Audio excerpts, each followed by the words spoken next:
Good morning, students. We will start with chapter number 8 in class 6.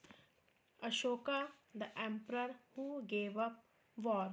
The emperor who gave up war. Before we start, we'll start with how the Mauryan dynasty worked. So, the first of the major rulers and the Mauryan dynasty was Chandragupta Maurya. Who was Chandragupta Maurya? Chandragupta Maurya was the grandfather of Ashoka. Okay.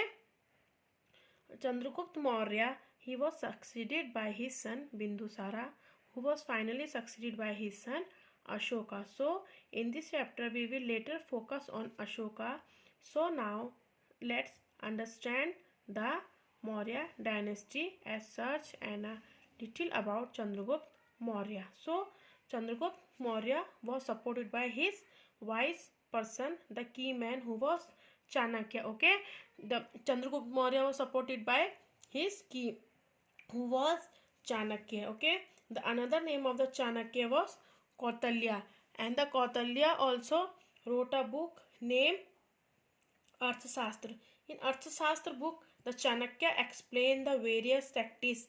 He explained India as divided under northwest and southwest. Okay, Chandragupta Maurya was the founder of the Mauryan dynasty. Okay, now who was Ashoka? Now we will talk about who was Ashoka.